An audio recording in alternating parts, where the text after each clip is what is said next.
2023년 4월 12일 큐티 말씀입니다. 스가랴 1장 7절로 21절입니다. 다리오 왕 제2년 11째 달 곧 스바월 24일에 이또의 손자 베레기야의 아들 선지자 스가랴에게 여호와의 말씀이 임하니라. 내가 밤에 보니 한 사람이 붉은 말을 타고 골짜기 속 화석류 나무 사이에 섰고 그 뒤에는 붉은 말과 자줏빛 말과 백마가 있기로 내가 말하되 내 주여 이들이 무엇이니까 하니 내게 말하는 천사가 내게 이르되 이들이 무엇인지 내가 내게 보이리라 하니 화석류 나무 사이에 선 자가 대답하여 이르되 이는 여호와께서 땅에 두루 다니라고 보내신 자들이니라. 그들이 화석류 나무 사이에 선 여호와의 천사에게 말하되 우리가 땅에 두루 다녀보니 온 땅이 평안하고 조용하더이다 하더라. 여호와의 천사가 대답하여 이르되 만군의 여호와여 여호와께서 언제까지 예루살렘과 유다 성읍들을 불쌍히 여기지 아니하시려 하나이까. 이를 노하신 지 70년이 되었나이다 하매 여호와께서 내게 말하는 천사에게 선한 말씀, 위로하는 말씀으로 대답하시더라. 내게 말하는 천사가 내게 이르되 너는 외쳐 이르기를 만군의 여호와의 말씀에 내가 예루살렘을 위하며 시온을 위하여 크게 질투하며 안일한 여러 나라들 때문에 심히 진노하나니 나는 조금 노하였거늘 그들은 힘을 내어 고난을 더하였음이라. 그러므로 여호와가 이처럼 말하노라. 내가 불쌍히 여김으로 예루살렘에 돌아왔은즉 내 집이 그 가운데에 건축되리니 예루살렘 위에 먹줄이 쳐지리라. 만군의 여호와의 말이니라. 그가 다시 외쳐 이르기를 만군의 여호와의 말씀에 나의 성읍들이 넘치도록 다시 풍성할 것이라. 여호와가 다시 시온을 위로하며 다시 예루살렘을 택하리라 하라 하니라. 내가 눈을 들어본즉 네 개의 뿔이 보이기로 이에 내게 말하는 천사에게 묻되 이들이 무엇이니까 하니 내게 대답하되 이들은 유다와 이스라엘과 예루살렘을 흩뜨린 뿔이니라. 그때 여호와께서 대장장이 4명을 내게 보이시기로 내가 말하되 그들이 무엇하러 왔나이까 하니 대답하여 이르시되 그 뿔들이 유다를 흩뜨려서 사람들이 능히 머리를 들지 못하게 하니 이 대장장이들이 와서 그것들을 두렵게 하고 이전의 뿔들을 들어 유다 땅을 흩뜨린 여러 나라의 뿔들을 떨어뜨리려 하느니라 하시더라. 아멘.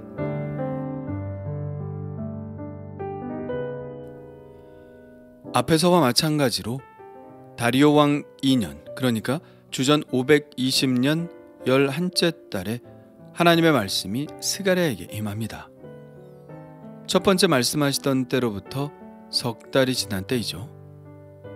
학계 2장에 의하면 바로 2달 전에 성전 재건의 초석이 놓여졌습니다. 너희는 오늘 이전을 기억하라. 9째 달 24일 곧 여호와의 성전 지대를 쌓던 날부터 기억하여 보라. 이렇게 되어 있죠. 하나님이 스가랴에게 단 하룻밤 사이에 8가지 환상을 보여주시는데요.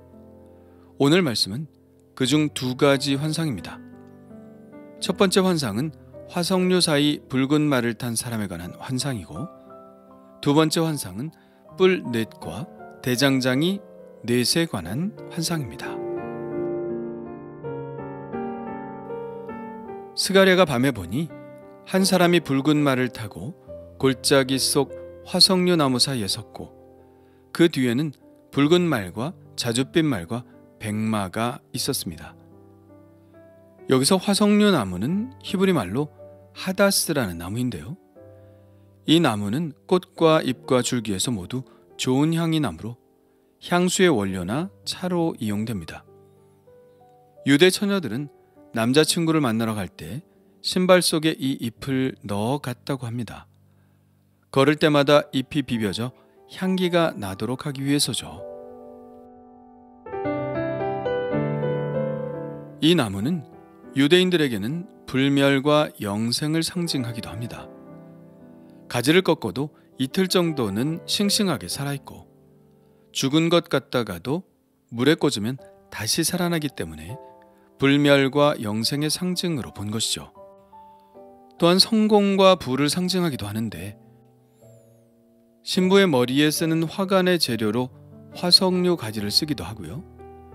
잎이 무성해서 성공을 상징한다고 보아 새로 개업한 상가를 방문할 때 이 하다스를 선물로 가져가기도 합니다. 꿈에 이 나무를 보면 복권을 사기도 한다고 하죠. 또한 이 나무의 향기를 맡으면 똑똑해진다고 하는 속설도 있는데요. 매주 안식일마다 하다스 냄새를 맡으면 똑똑한 아들을 낳는다는 말이 있을 정도입니다.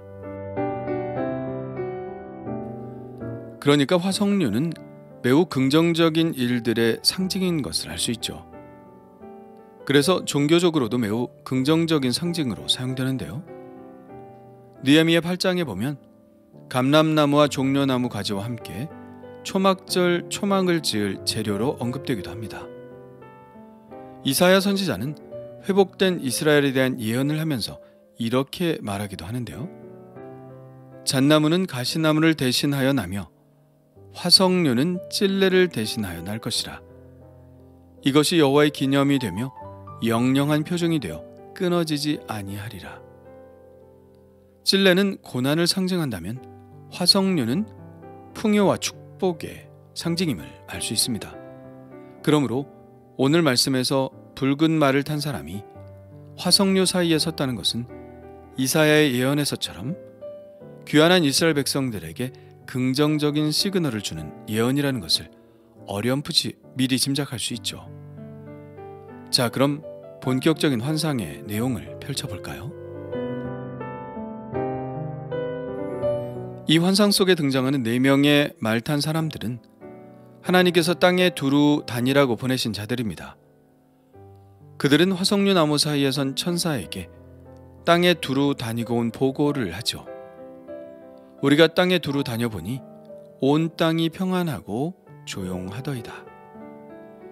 온 땅이 평안하고 조용하다는 것은 긍정적인 의미 같지만 여기서는 그렇지 않습니다. 새로운 땅에서 뭔가 들썩이며 좋은 일들이 시작되어야 하는데 그렇지 않다는 것이죠. 아무 일도 일어나지 않는다는 것입니다. 그들의 보고를 듣고 천사가 탄식하듯 이렇게 말합니다.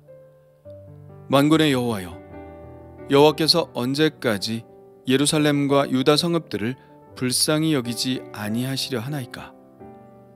이를 노하신 지 70년이 되었나이다.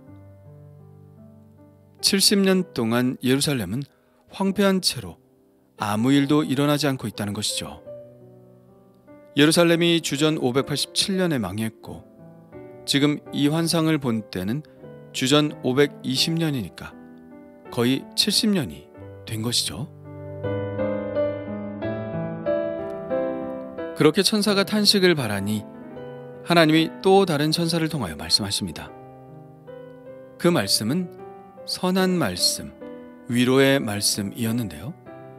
어떤 선한 말씀, 어떤 위로의 말씀이었을까요? 우선은 하나님의 사랑 고백입니다. 내가 예루살렘을 위하여, 시온을 위하여 크게 질투하여 라고 말씀하고 계시죠. 질투는 사랑이 전제된 감정이죠. 질투는 내가 사랑하는 대상이 나보다 다른 사람을 사랑할 때 느끼는 감정입니다. 이스라엘은 하나님을 사랑하기보다 우상을 숭배했죠. 그래서 하나님은 이스라엘을 멸망시키셨습니다. 이것은 미움 때문이 아니라 질투의 감정 때문이었죠. 그래서 15절에 나는 조금 노하였거늘 이라고 말씀하고 계신 것입니다.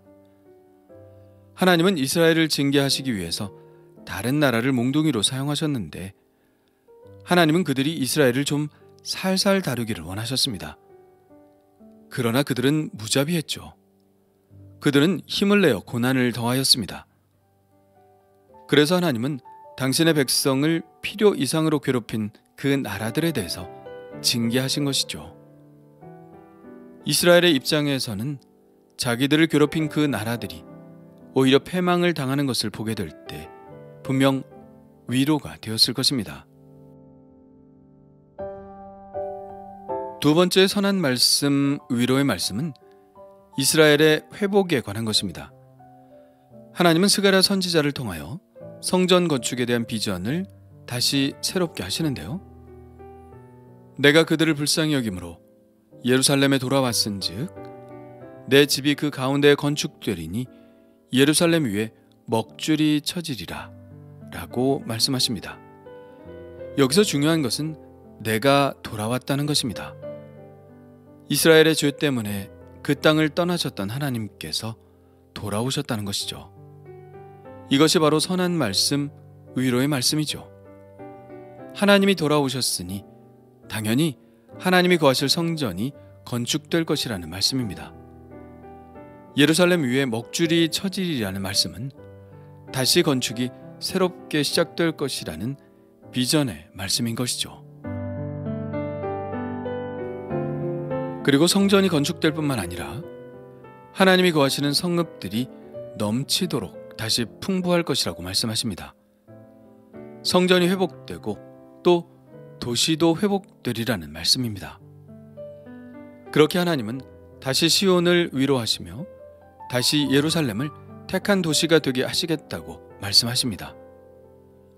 그러니까 첫 번째 환상, 즉 붉은 말을 타고 화석류 나무 사이에 서 있는 사람의 환상은 결국 화석류라는 식물의 뜻이 의미하는 바처럼 하나님께서 아무 일도 일어나지 않고 그저 조용하기만 한 예루살렘에 다시 새로운 변화를 일으키시겠다는 환상입니다. 그렇게 함으로 사랑하는 당신의 백성을 위로하신다는 환상이죠. 그리고 18절부터는 두 번째 환상이 나오는데요. 뿔 넷과 대장장이 넷의 환상입니다. 스가랴가 환상 가운데 4개의 뿔을 봅니다. 성경에서 숫자 넷은 동서남북 사방을 의미하거나 봄, 여름, 가을, 겨울 4계절을 의미하죠. 공간과 시간의 완전한 숫자죠. 모든 영역을 다 포함하는 것입니다. 그리고 뿔은 힘과 권세를 상징하죠. 그런데 이 뿔은 무엇이라고 말하고 있나요? 유다와 이스라엘과 예루살렘을 흩뜨린 뿔입니다. 바로 유다를 무너뜨린 강한 세력들을 말하죠. 아수르나 바벨론을 의미할 겁니다. 정말 강한 힘을 가진 나라였죠. 그런데 환상에 대장장이 4명이 등장합니다. 그래서 스가랴는 하나님께 묻죠. 그들이 무엇을 하러 왔나이까? 하나님이 말씀하십니다. 그 뿔들이 유다를 흩뜨려서 사람들이 능히 머리를 들지 못하게 하니 이 대장장이들이 와서 그것들을 두렵게 하고 이전의 뿔들을 들어 유다 땅을 흩뜨린 여러 나라의 뿔들을 떨어뜨리려 하느니라. 이 환상은 첫 번째 환상의 15절 말씀과 연관이 되어 있습니다. 15절을 다시 한번 볼까요? 나는 조금 노하였거늘 그들은 힘을 내어 고난을 더하였음이라. 그래서 하나님은 당신의 백성들을 필요 이상으로 파괴한 그들의 오만함을 끝장내시려는 것입니다. 그것이 바로 두 번째 환상에서 나타나고 있는 것이죠. 쇠망치를 들고 있는 대장장이들은 예루살렘을 파괴한 그 나라들을 파괴할 또 다른 나라를 뜻하는 것입니다. 이 두 번째 환상도 마찬가지로 남은 이스라엘 백성들에게는 선한 말씀, 위로의 말씀인 것이죠. 왜냐하면 이렇게 하시는 이유는 하나님께서 죄 많은 이스라엘을 아주 버린 것이 아니라 끝까지 붙들고 사랑하고 계시다는 증거이니까요. 때때로 우리는 하나님이 무자비하다고 느낄 때가 있습니다. 내가 지은 죄 때문에 징계를 받고 있을 때, 어두운 터널을 통과하고 있을 때, 분명 내가 저지른 잘못 때문에 이렇게 어려움을 당하고 있지만 그럼에도 불구하고 도와주시지 않는 것 같은 하나님을 원망할 때가 있습니다. 이럴 때 우리는 하나님이 없다고 생각하기도 하고 하나님이 나를 버리셨다고 생각하기도 하죠. 너무 내 자신의 자존감을 내려놓은 나머지 하나님이 나 같은 사람에게 관심을 가지실 리가 없다고 생각하기도 합니다. 아마도 포로로 잡혀갔던 이스라엘도 이렇게 생각했을 것입니다. 그리고 포로로부터 돌아오게 하셨음에도 불구하고 그들의 꿈이 좌절되고 또 하고자 하는 일들이 방해를 받아 중단되고 잘 풀리지 않을 때 역시 하나님은 나를 완전히 용서하지 않으셨나 봐. 하나님은 뒤끝이 있으신가 봐 라고 생각할 때가 있습니다. 그러나 오늘의 환상은 그러한 생각들이 결코 좋은 생각이 아니라는 사실을 분명히 하고 계시죠. 하나님은 우리를 징계하시지만 우리에 대한 사랑을 결코 거두시지 않는다는 사실을 분명하게 보여주고 계십니다. 하나님은 우리가 하나님께로 돌아갈 때 우리에게 다시 돌아오셔서 새롭게 시작할 수 있도록 도우신다는 말씀이 오늘 우리에게 주시는 귀한 교훈이죠. 혹 지금 하던 일이 중단되었나요? 장애를 만났나요? 하나님이 원망스러운가요?